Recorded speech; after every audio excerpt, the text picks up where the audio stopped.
இது மகிமை நேரம்.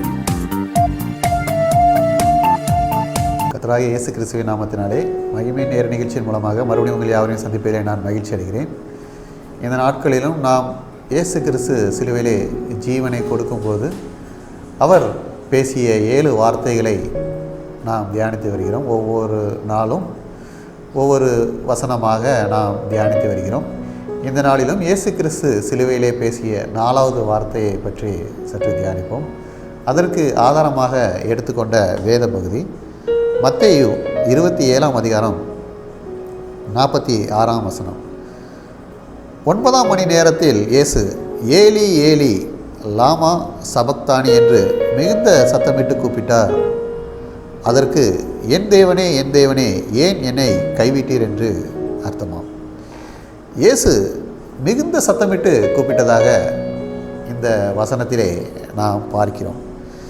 இயேசு கிறிஸ்து சிலுவையிலே தொங்கும்போது 6ஆம் மணி வேலை முதல் 9ஆம் மணி வேலை வரை பூமி எங்கும் அந்தகாரம் உண்டாயிற்று என பார்க்கிறோம்.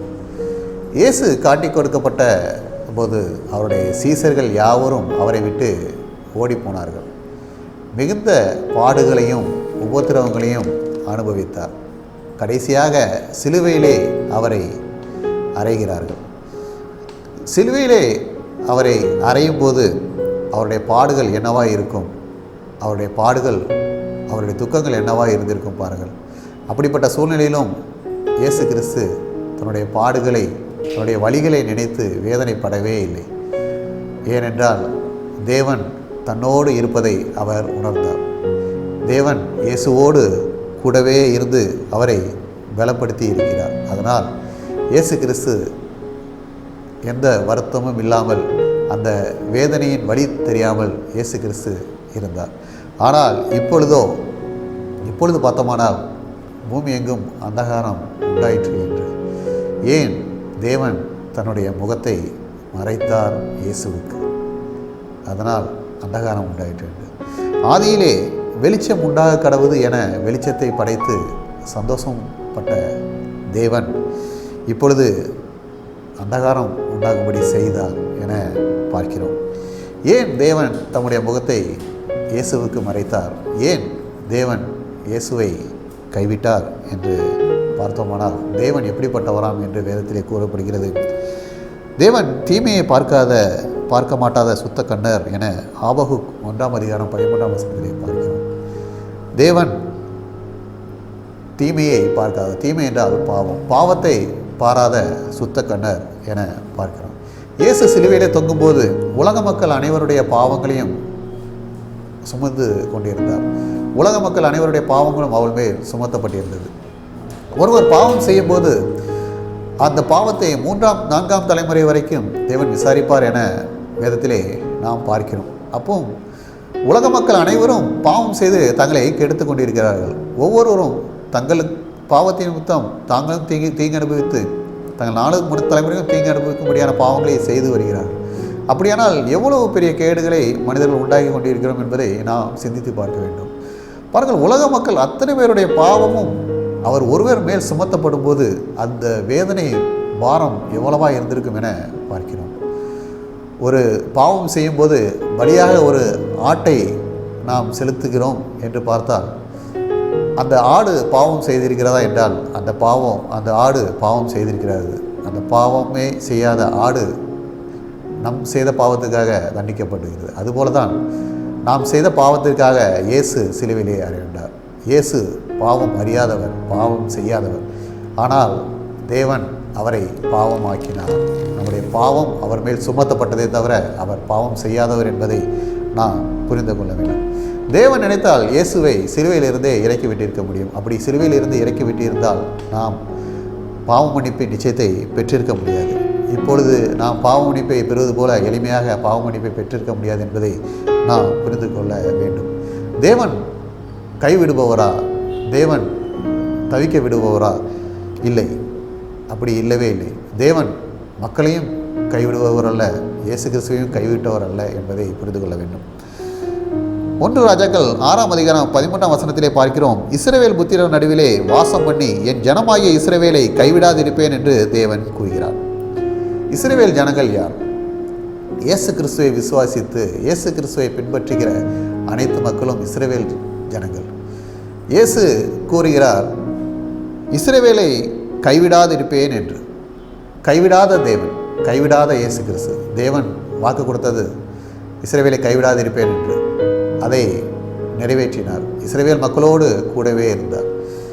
எப்படி கூடவே இருந்தாரான்னு பார்த்தீங்கன்னா, இஸ்ரவேல் புத்திரர் நடுவிலே வாசம் பண்ணுவேன், வாசம் பண்ணி அவர்களோடு கூடவே இருப்பேன்.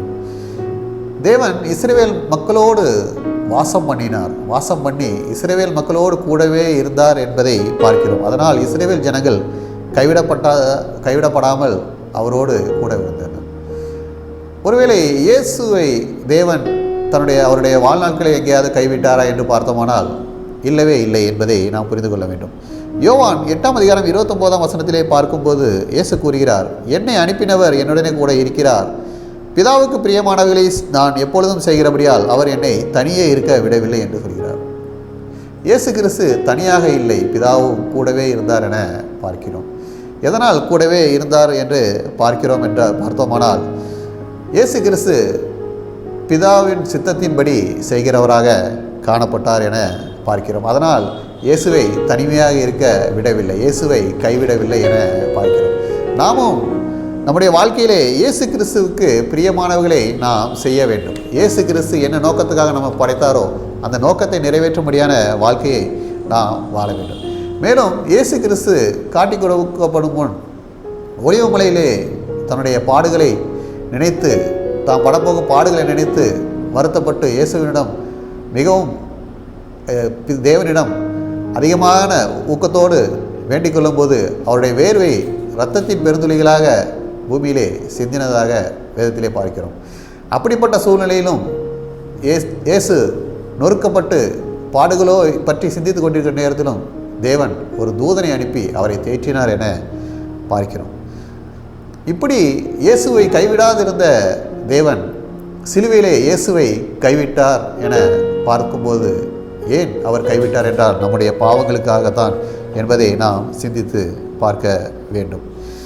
இயேசு கிறிஸ்து நம்முடைய பாவங்களை சுமக்கிறதுனால் தன்னுடைய பார்வையை இயேசுவை விட்டு விலக்கினார் என்பதை நாம் புரிந்து கொள்ள வேண்டும். இயேசு கிறிஸ்து தம்முடைய நோக்கத்தை, தேவன் தனக்கு கொடுத்த நோக்கத்தை நிறைவேற்றினார். தேவன் கொடுத்த நோக்கத்தை நிறைவேற்றி தேவனுக்கு பிரியமானபடி செய்து வந்தார் என்பதை நாம் பார்க்க முடிகிறது. அதனால் இயேசு கிறிஸ்து வாழ்ந்த நாட்களிலே தேவன் அவரை விட்டு விலகவில்லை. எவ்வாறு இயேசு கிறிஸ்து தேவனுக்கு பிரியமான காரியங்களை தன்னுடைய வாழ்க்கையில் செய்தாரோ அதுபோல நாமும் இயேசுவுக்கு பிரியமான வழி நம்முடைய வாழ ஒப்பு கொடுக்க வேண்டும். இயேசு வாழ்ந்த வழியிலே நாம் வாழ்ந்திருக்க வேண்டும். அப்பொழுது இயேசு கிறிஸ்து நம்முடைய நடுவிலே வாசம் பண்ணுவார். அவர் நம்முடைய நடுவிலே வாசம் பண்ணி நம்மளோடு கூட இருப்பார். நம்மளை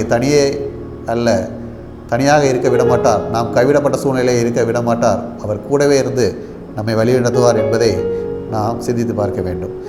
இன்னும் இந்த காலங்களிலே ஒருவேளை மனிதர்களால், உறவுகளால் கைவிடப்பட்ட சூழ்நிலையிலே நாம் காணப்படுவோமானால் நம்மை கைவிடாத இயேசு கிறிஸ்து ஒருவர் இருக்கிறார் என்பதை சிந்தித்து பார்த்து அவரிடத்திலே நாம் நம்மை ஒப்பு கொடுக்கும்போது நிச்சயமாக கைவிடப்பட்ட சூழ்நிலையில் இருந்தாலும் கைவிடப்பட்டதாக நாம் நினைத்து கொண்டிருக்கும்படியான சூழ்நிலையிலும் கர்த்தர் இயேசு மாற்றி நம்மை கைவிடாமல் காப்பார்.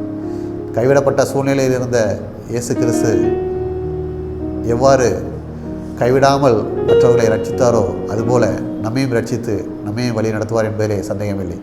ஜெபம். கர்த்தாவே, இந்த நாளிலும் நீர் சிலுவையில் பேசின 4வது வார்த்தையை நாங்கள் தியானித்தோம். கைவிடப்பட்ட சூழ்நிலையிலே காணப்பட்ட நீர் இன்றும் எங்களோடு இருந்து எங்களை கைவிடாமல் பார்த்து கொண்டிருக்கிறோம். கோடான கோடி நன்றிகளை ஏறடிக்கிறோம். ஒருவேளை கைவிடப்பட்ட சூழ்நிலையில் இருக்கும் மனிதர்கள் யாராக இருந்தாலும் தேவரே உங்களுடைய கிருபை அவர்களோடு தங்கியிருக்கட்டும், உங்களுடைய பாதுகாவல் அவர்களோடு தங்கியிருக்கட்டும். நீர் அவர்களோடு கூடவே இருந்து கைவிடாமல் காத்துக்கொள்ளும். ஆசீர்வதியம் வழி நடத்தும். மீட்பர் பாதம் அணிந்து மறுபடி கேட்டுக்கிறோம். என் ஜீவனில் நல்ல பிதாவே, ஆமேன்.